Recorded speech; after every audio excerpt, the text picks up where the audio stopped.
father left a light on in the hall, every night without exception for all. The years we lived inside that house is small, bulb burning through the dark against the fall of anyone returning late who might need to find the door without a light. Keep burning. Some lights are left for people not yet home. It was not a grand gesture, just a switch he flicked each night without the slightest hitch of ceremony on his way to bed. A practical and quiet thing he said. Nothing about it, just the hall stay lit through every night for everyone who fits into his life and might come home and need the door to open without having to read the dark for where the keyhole was. The light is pulling me under. Oh, I can hear the hallway thunder. Oh, every night above against the dark for anyone still out, still finding their mark. Burn for me until they all come home. Light, hall burn, wait. Light, light, hall burn, wait. Light, light, hall burn, wait. Wait, wait, wait, wait, wait. Oh,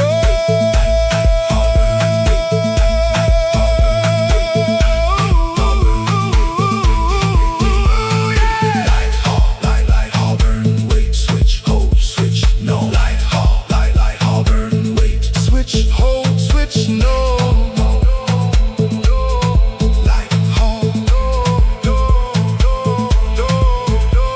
After he was gone, my mother kept it on.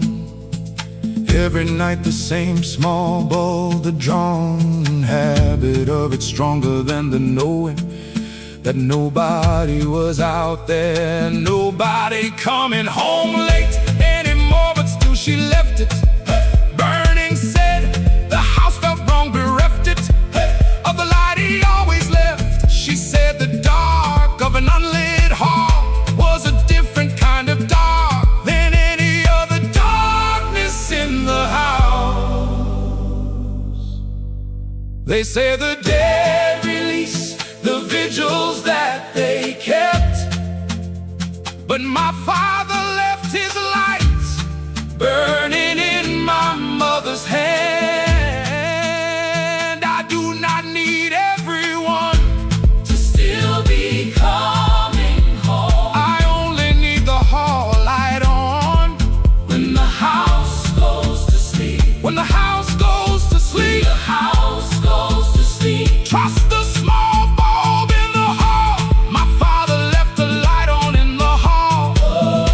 Every night without exception for all who might come home and need the dark made less. Above against the night is small caress. My mother leaves it on now every night, keeping his particular kind of light. Leave your mark, we are still leaving it on. The hall is still lit, the switch is still his. The bulb remembers every night it burned for someone coming home.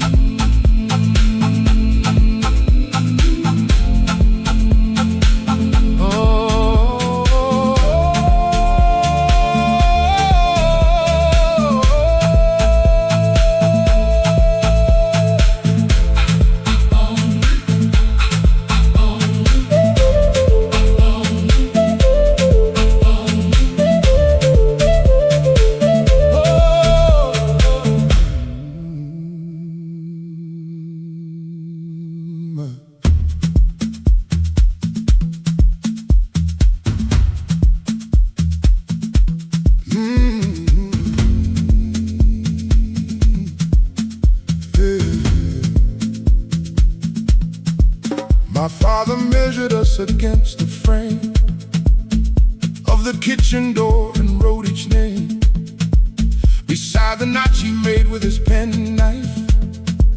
Every birthday, every season of our life that seemed to call for measuring, he came with the knife and the particular same. Keep measuring Some door frames hold more than the house above them.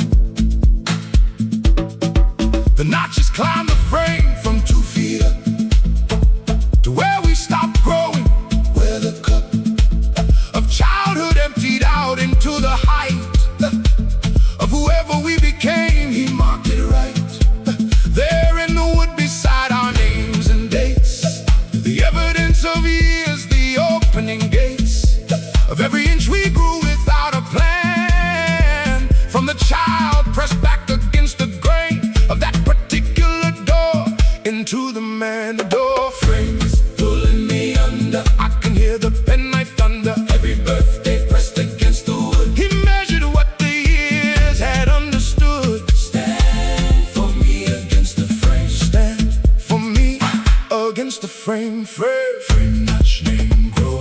Frame notch, name grow. Frame notch, notch, notch, name grow, grow, grow. Oh, frame notch, name, frame notch, name grow. Frame notch, frame notch, frame notch, name grow. Frame notch, frame notch, name grow. Frame notch, name grow. Press mark, press known, frame notch. We kept the door frame when we renovated. Everything around it excavated down to brick and plaster, but the frame stayed where it was with every notch and name intact. The builder asked about it once we said it stays. He shrugged and built a stunt for modernity around the oak wood standing in the middle of the new kitchen landing, like a monument to every inch we grew. They say the dead released the years they documented, but that door frame held every birthday we ever had. I do not need to be the height I was at 9. I only need the notch still in the wood beside my name. Still in the wood beside my name. Trust the penknife mark. My father measured us against the frame of the kitchen door and wrote each name, pressing all our birthdays into wood, recording every inch the way he could. The builder worked around it in the renovation, a door frame standing in the new kitchen like a station. Leave your mark, we are still pressing back against it. The frame is still standing, the notches are still his. The wood remembers every child who stood against it, growing, growing, growing, growing, growing, growing, growing, growing, growing, growing, growing, growing, growing, growing, growing,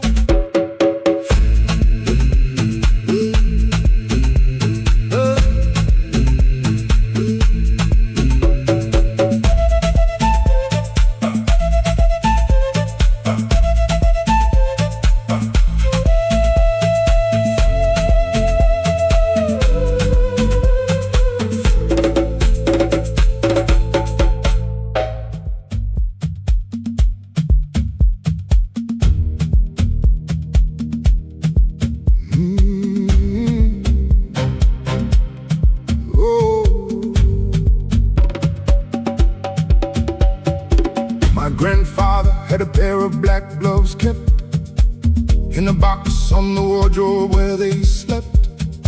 Between the funerals he attended every one in the town for 60 years. No mercy on his knees, so back he stood and came and wore the gloves and gave the grief its name. Keep wearing some gloves I kept for other people's loves. He knew everyone and so he went to every sending off the hours spent beside the grave or in the church or hall of whatever room received him. He gave all his presence to the leaving of another. Every neighbor, colleague, friend and brother. In the wider sense he said a man who does not show up at the end began to disappear before his own ending. The gloves are pulling me under. I can hear the funeral thunder. tears of other people's grief. He wore the black gloves, giving them relief of being witnessed at the end. Glove, black grave stand. Glove, black grave stand. Glove, glove, black grave. Glove, grave stand, stand. Glove, glove, black grave, grave stand, stand. Glove, glove, black grave stand. Glove, black grave, grave stand. Glove, glove, black grave stand. Where come, where no glove black.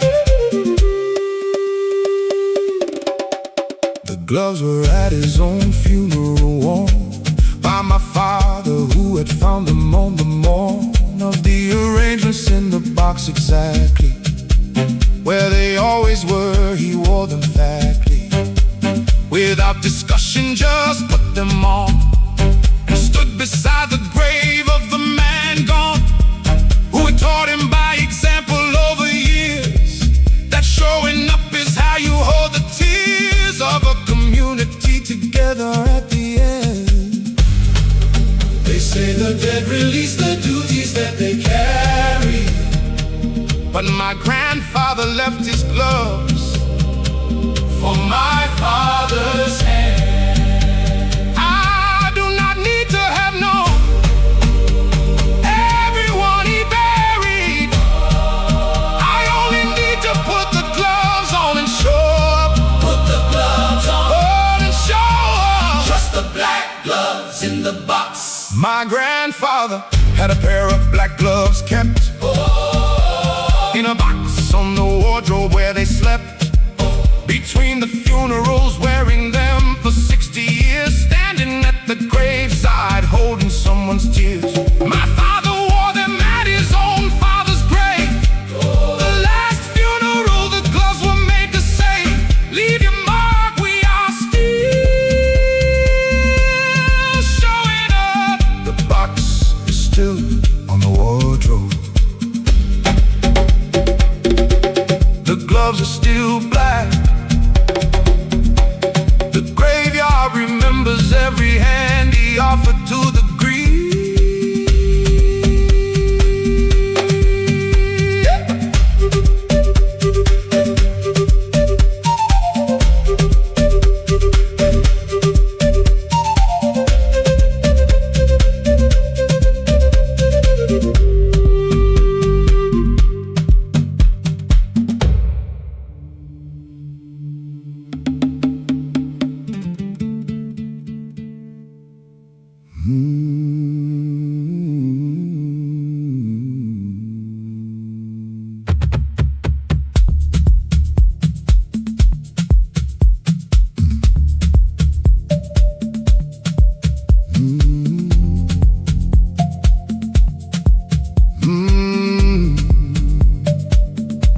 My grandfather read the newspaper completely, every single page including neatly the shipping forecast and the birth announcements, the legal notices, the small pronouncements of things that nobody else bothered with.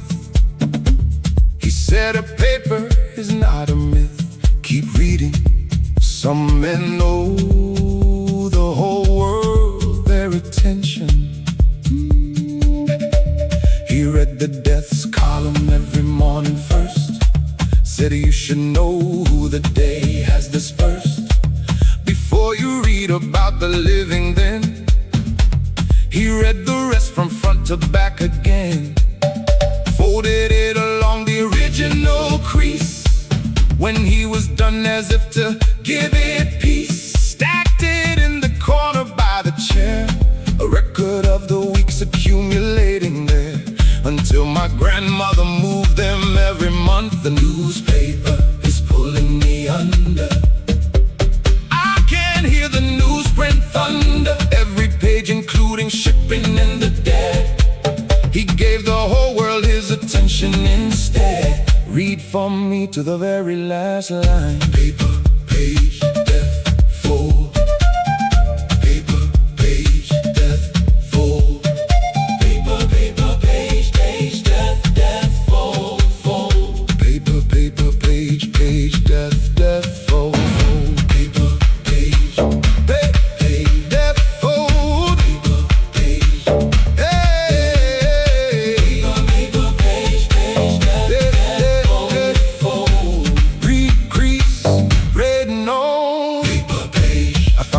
stack of them he had not finished. In the week he died, the pile diminished by 3 days worth of reading left undone. The Tuesday, Wednesday, Thursday left begun, but not completed at the deaths column of Thursday open on the chair, the solemn irony of it not lost on any of us standing in the room that many afternoons had held him reading to the end. They say the dead release the world they paid attention to, but my grandfather left 3 days of paper unread. I do not need to finish them for him. I only need to read the deaths column first, the way he taught me. The way he taught me, trust the full reading. My grandfather read the newspaper completely, every single page including neatly the parts the world considered not worth time, giving every column his particular rhyme. He left 3 days unread beside the chair. The deaths column of Thursday open there. Leave your mark, we are still reading to the end. The chair is still beside the stack. The crease still is full. The paper remembers every morning he gave it his full attention. Attention, attention. Woo, woo, woo.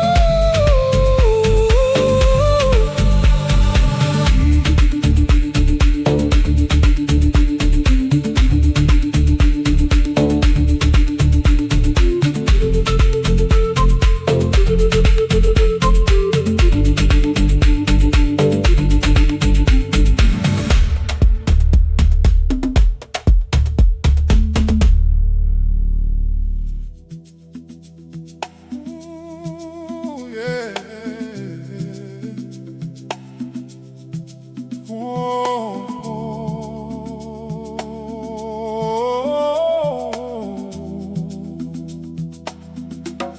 My father climbed the hill every new year, before the family woke, before the clear light of January found the house. He dressed in dark and left quiet as a mouse, and climbed alone to where he could see far, enough to feel the distance from whatever. Keep climbing. Some men need height before they can begin again. He never told us what he thought up there, just that the hill required the cold air of the first morning of the year to see whatever needed seeing to be free of the year that had just closed below him.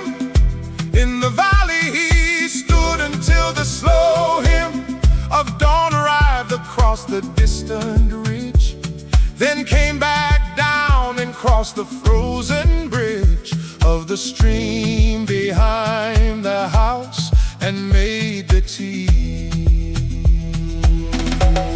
The hill is pulling me under. I can hear the New Year thunder. Every 1st of January before light, he climbed to where the year looks small and rise.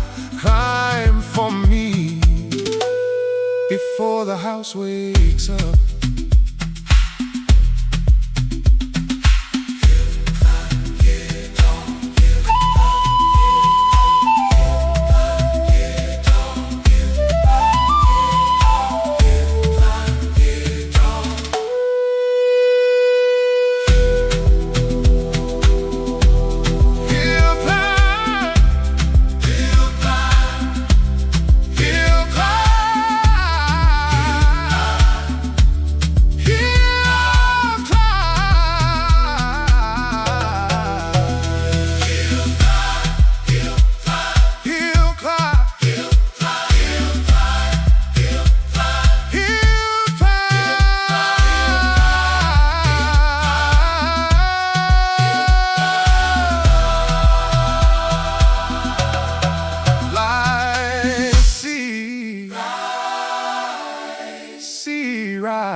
the 1st of January, after he was gone, the cold and very dark of 5 in the morning on the path he must have worn into the hillside.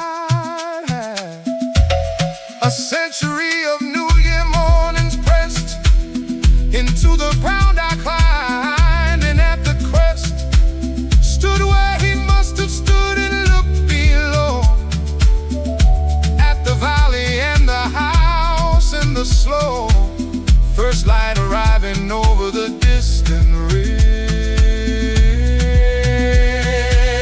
They say the dead release the rituals they kept alone, but my father left his heel in my legs on New Year morning. I do not need to know what he was looking for up there. I only need the path and the cold and the valley spread below. The valley spread below. Just the 1st of January, my father climbed a hill. I thought climbed a hill. Every New Year, my father climbed a hill.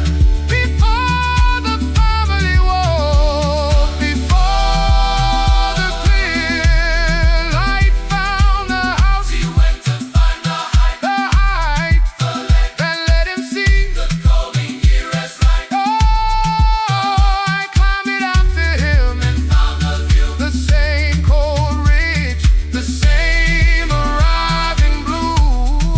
Leave your mark, we are still climbing. The path is still warm, the crust is still his. The hill remembers every New Year foot that found it in the dark.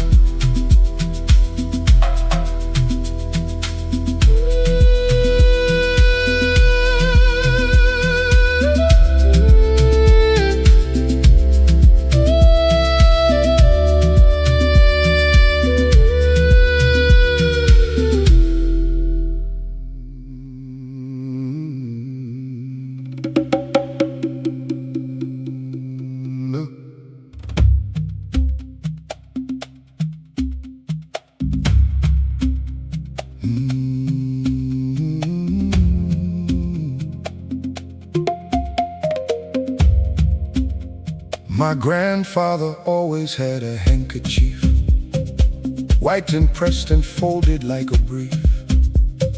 Argument for order in the pocket of whatever he was wearing, like a locket of cleanliness. He pressed it to the corner of his eye. Sometimes it's something in the order.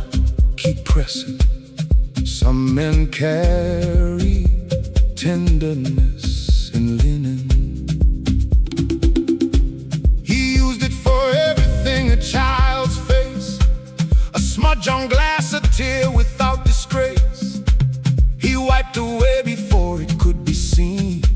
The handkerchief was always somewhere between his pocket and a need. He had identified in someone near him something to be dry or cleaned or pressed against whatever small distress presented itself in the hall of any ordinary moment.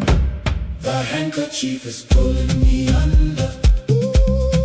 I can hear the linen thunder. Always pressed, always white, always there for whatever needed tending in the air.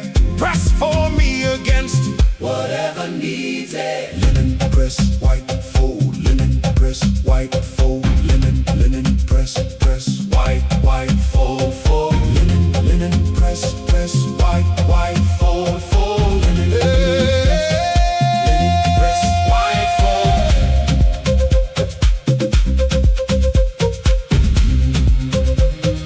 Linen press, white fold.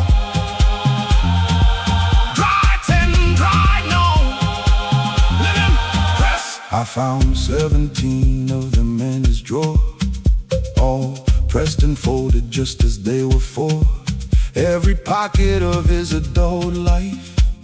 Ironed by his mother, then his wife, then himself in the later years alone. Each one a small square of the particular tone of white that only laundered linen holds. My daughter took one, said she likes the folds, said she keeps it in a bag for when she needs it. They say the dead release the things they carry daily, but my grandfather left 17 pressed squares behind. I do not need to understand the ironing.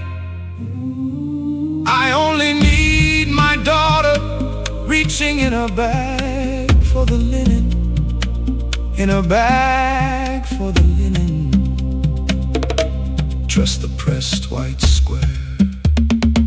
My grandfather always had a handkerchief, white and pressed and folded like a brief.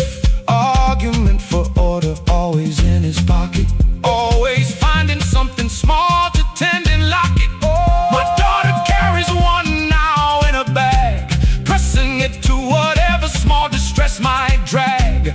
Leave your mark. We are still pressing. The drawer is still full, the fold is still his. The linen remembers every face it was ever offered to.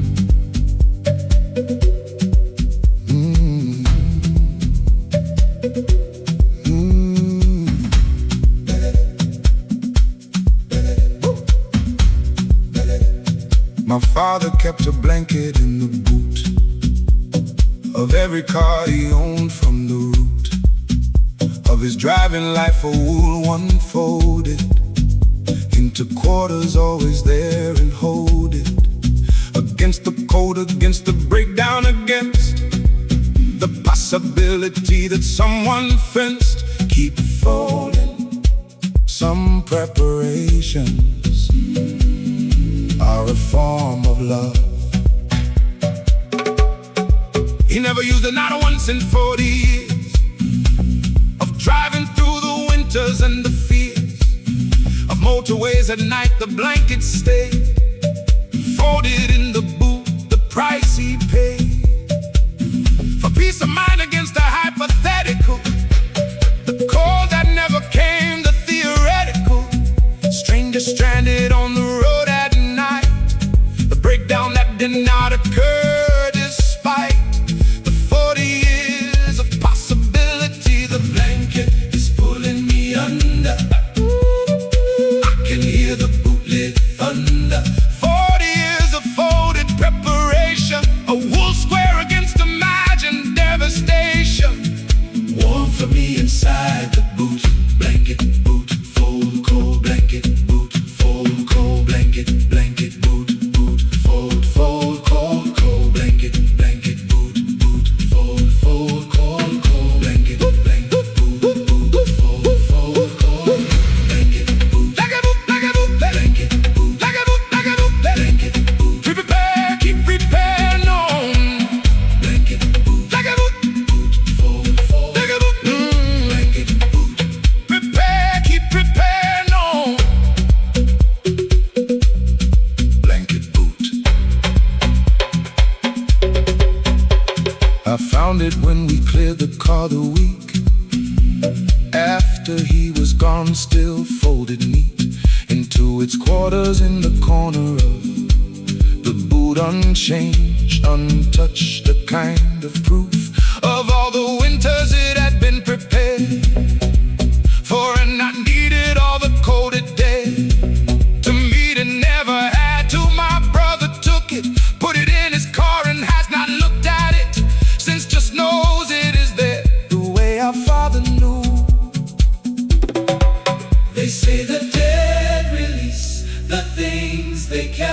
for nothing, but that blanket kept 40 years of folded readiness. I do not need the breakdown to have happened. I only need my brother driving with it in his boot, with it in his boot. Trust the folded wool. My father kept a blanket in the boot of every car he owned, from the root of his driving days against a cold that never came, preparing for a winter always just the same. My brother keeps it in his boot now too, driving through the winters with it like we knew. Leave your mark. We are still prepared. The boot is still cold. The fold is still his. The blanket remembers every winter it was ready for.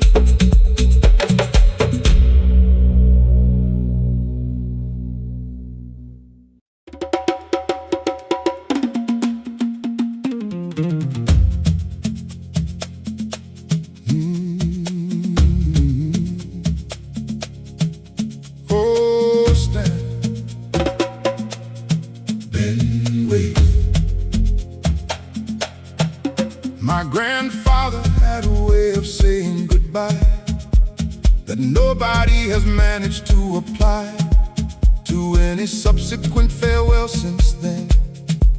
A particular arrangement of the wind and how of leaving always at the door, never at the car, never before. Keep standing. Some goodbyes require a threshold. He would not wait from windows, would not call from the driveway, just stood in the hall doorway until the car had disappeared around the bend, as if the leaving feared abandonment if he went in too soon. He stood there in the morning or the noon or evening of whatever visit ended, until the road had fully comprehended that we were gone, and only then went in. The doorway is pulling me under. I can hear the threshold thunder. He stood until the car went round the bend, giving every leaving a proper end. Stand for me until we disappear. Door, stand, bend, wait. Door, stand, bend, wait. Door, stand, bend, bend, wait.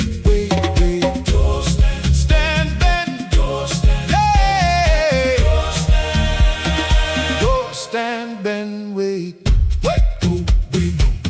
Wait, oh, wait, no. Door, stand, oh, wait, no. Wait, oh, wait, no. Door, stand, door, stand, door, stand, door, stand, door, stand, door, stand, door, stand, wave, oh, wave, no.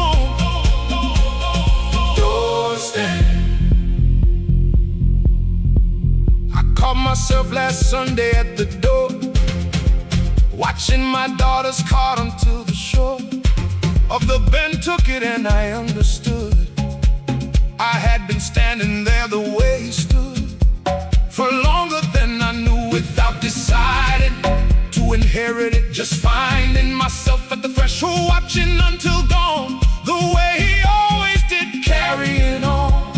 A goodbye that required the whole leaving. They say the dead release the rituals they kept at doors, but my grandfather left just standing in my feet.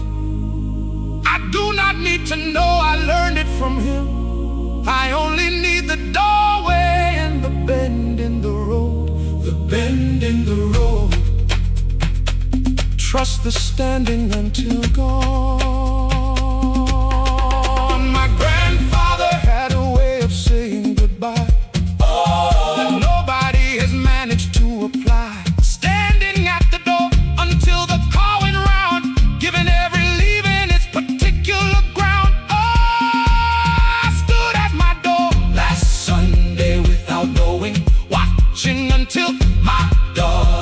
showing.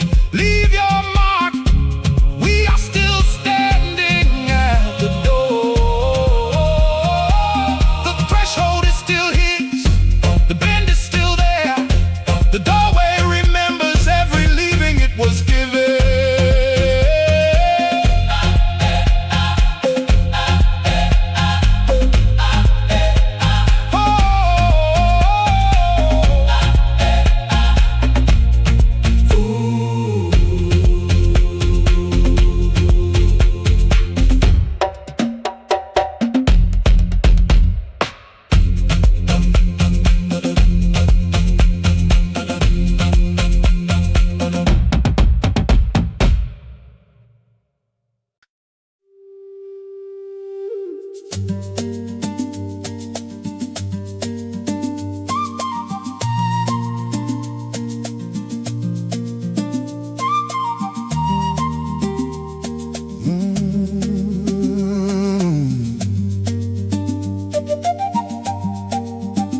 My father woke us for the first snow every year. No matter what the hour, no matter how near or far from morning it began to fall, he would come quietly along the hall and touch each shoulder, gently say, "Come see." Something in his voice that said, "This cannot be." Keep waking. Some fathers know which things cannot wait till morning. We would stand together at the window glass, all of us in various states of half, awake and watch the white come down and settle on the garden, on the gate and meadow, of the shed across the yard. The world becoming soft, becoming hard to recognize as ordinary, he said. Nothing just stood with us beside the bed of winter, making itself at home again. The snow is pulling me under. I can hear first fall thunder. He woke us every year so we would know that some things in this life require the snow. Wake for me before the morning comes. Snow, wake, window, stay. Snow, snow, wake, window, stay. Snow, snow, wake, window, stay.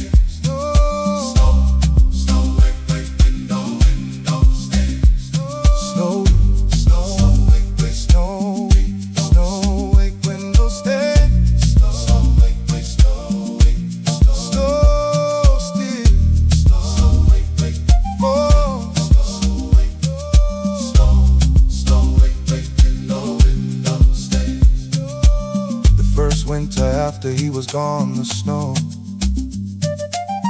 came at 3 in the morning, and although I was alone, I woke the way I always had, as if his hand had touched my shoulder, glad and urgent. All at once I went to look, the garden white below me, and I took the moment, the way he had taken it. For us all those years stood opposite the window in the dark and watched it fall.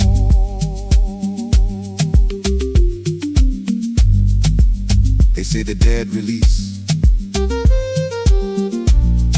the rituals they kept for us. But my father left his first snow in my shoulder. I do not need his hand to wake me anymore.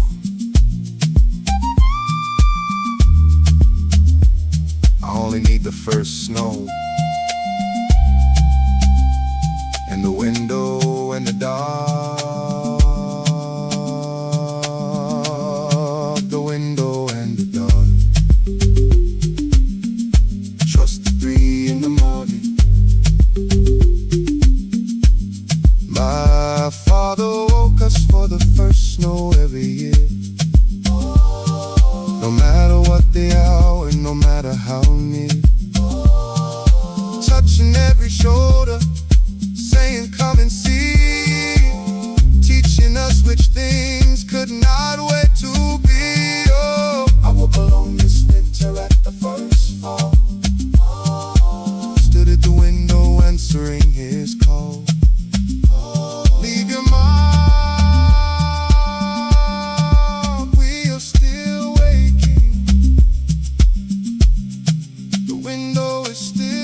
My father left a cup on the windowsill.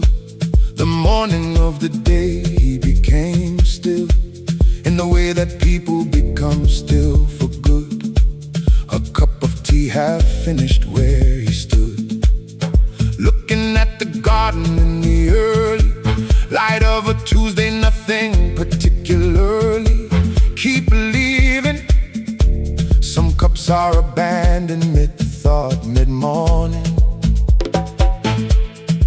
The tea was cold by the time we found him, cold and pale beside the window around him. The garden doing what gardens do in May, entirely indifferent to the way the morning had arranged itself inside the house around a cup and a man who died between the first sip and whatever came next in his mind. The garden's still the same. Outside the window he had always loved. The cup is pulling me under. I can hear the windowsill thunder. Half a cup of tea between the first sip And whatever thought came after first, leave it for me on the sill. cup sill, Half cold, cup sill, half cold, cup sill, sill, half cold, cup sill, half cold, cold, cup sill. cup sill, half cold, Drink, stop, drink, no. cup sill.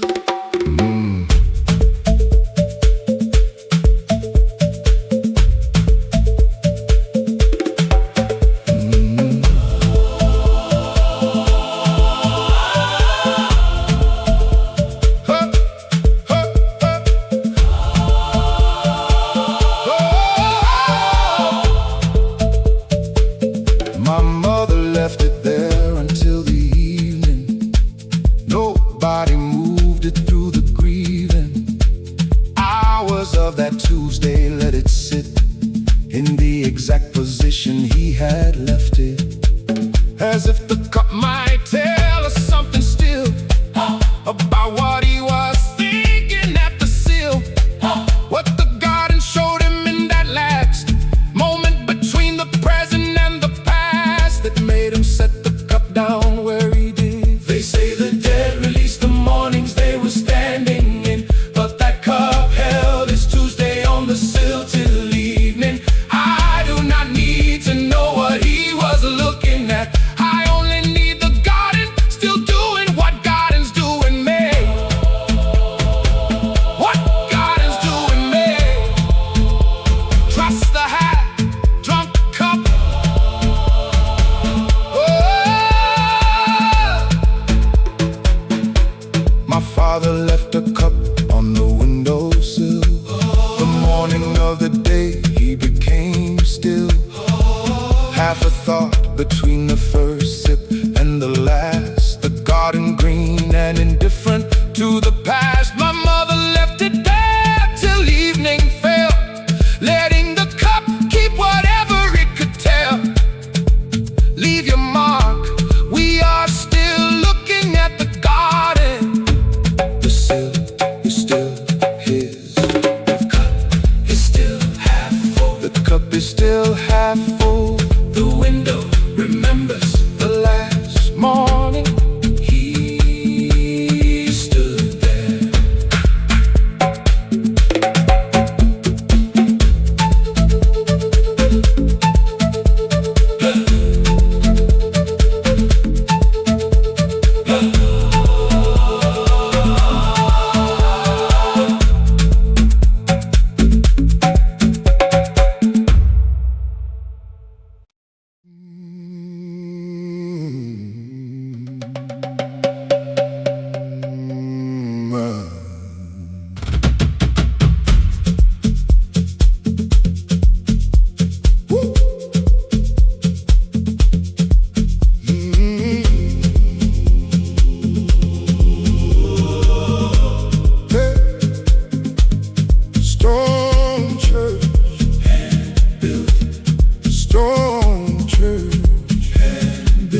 great-grandfather built a church by hand, with 7 other men upon the land that nobody had thought to consecrate, before they came and chose it for the weight of something they needed more than shelter, a place to put the grief in helter. Keep building. Some men build churches because they have no other word. He was not a religious man exactly, more a man who needed somewhere factly to bring the weight of living once a week, a room that was not home, a place to seek whatever sits between a man and the sky that ordinary rooms cannot supply. He laid the stones himself on Saturdays for 2 years, through the winters and the days of doubt that come with any structure built by hand. The church is pulling me under. I can hear the stone wall thunder. 2 years of Saturdays he laid the rock of something he could not name around the clock. Build for me, what can I be named? Stone church, hand built, stone church, hand built, stone church, hand built, stone church, stone church, hand built, stone church, stone church, hand built. Lay, rise, lay, no stone church. Rise, lay, no stone church.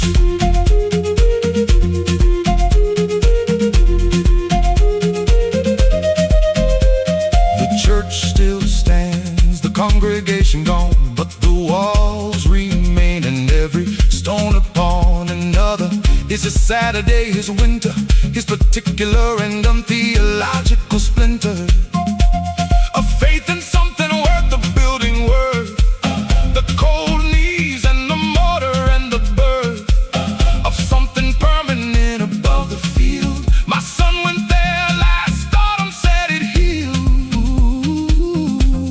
something in him standing in the roofless wall. Oh, they say the dead release the things they built for God, but my great-grandfather built his church for the unnamed way. I do not need the congregation to come back. I only need my son standing in the roofless walls in autumn. In the roofless walls in autumn, just the Saturday stone. My great-grandfather built the church by hand, with 7 other men upon the land, laying stone on stone for something more than shelter, something neither less nor more. Oh, my son stood in the roofless walls last fall and felt the weight of every stone and call. Leave your mark, we are still building. The walls are still standing, the stones are still his hands. The field remembers every Saturday he came to lay another course.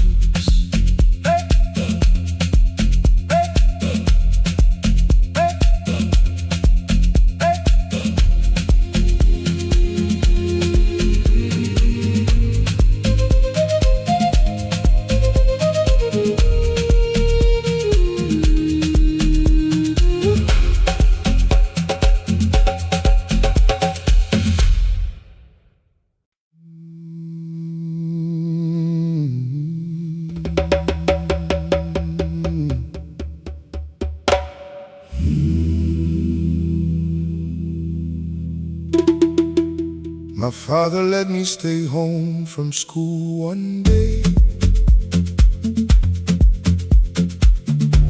not because I was ill, just because the gray of something in my face that morning told him more than any temperature could hold him responsible for sending out into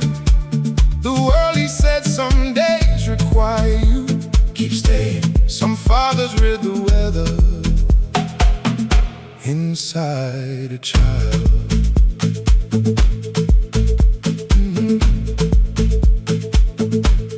He called the school himself, said I was sick, which was not entirely untrue. The thick weight of something unnamed in the chest is its own condition.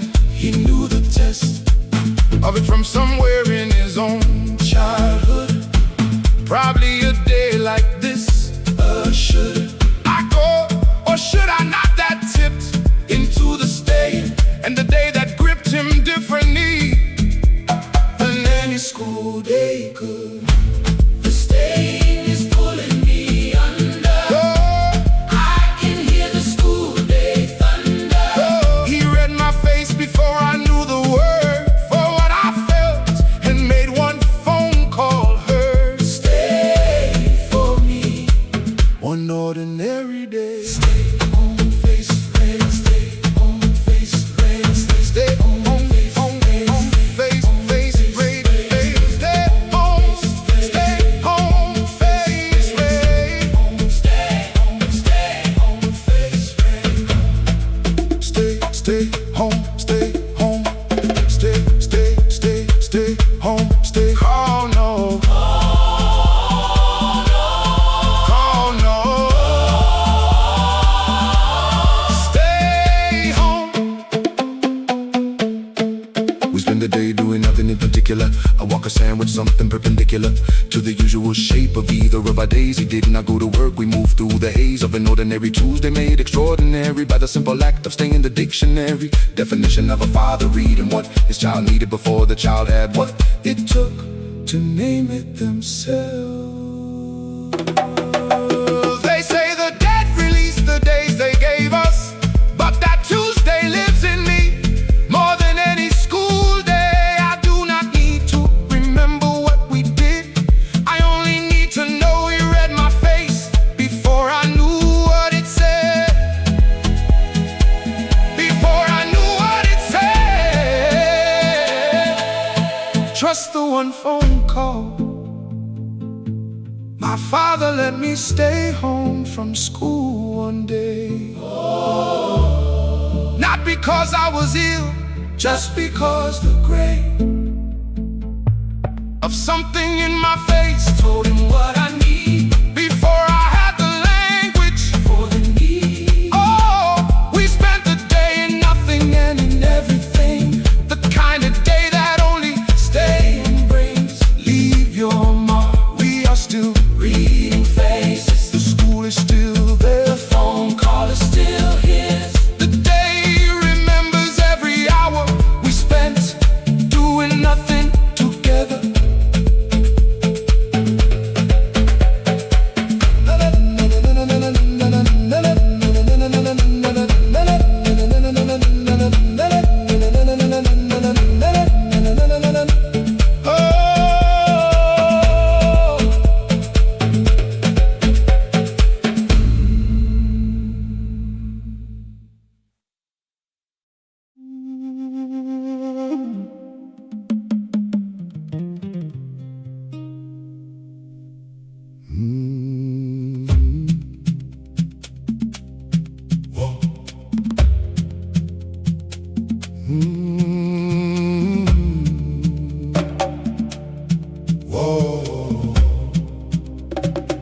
My grandfather walked the length of a stone wall every evening after supper through the fog of light. The same wall, same direction, same unhurried pace that had no other name than his. He walked from the gate to the ash tree and back again, said the wall kept company. Keep walking.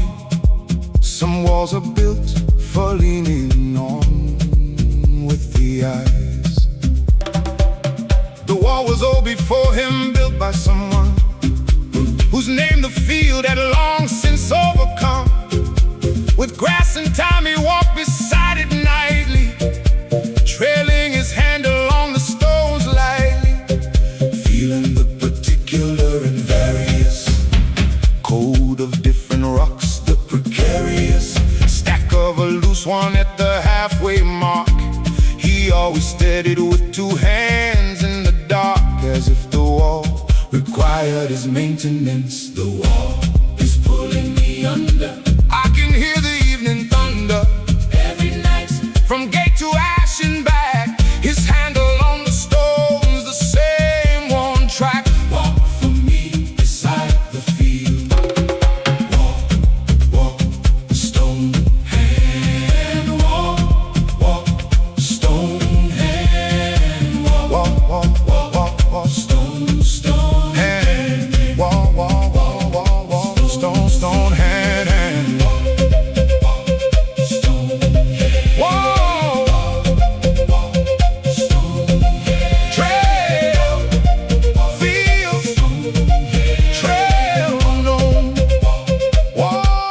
I walked it on an evening in October, the year after he died, the cold and sober light of autumn on the field beside it. His particular path still visible, I tried it. Gate to ash and back, my hand along the stones, the loose one at the halfway strong, enough still to require the steadying. I pressed it with two hands, the deadening weight of it familiar in my palms. They say the dead release the paths they wore each evening, but that wall kept his handprint in the loose stone. I do not need the walk to be as long as is. I only need the gate and the ash tree and the halfway stone. The halfway stone. Trust the loose stone at the middle. My grandfather walked the length of a stone wall every evening after supper.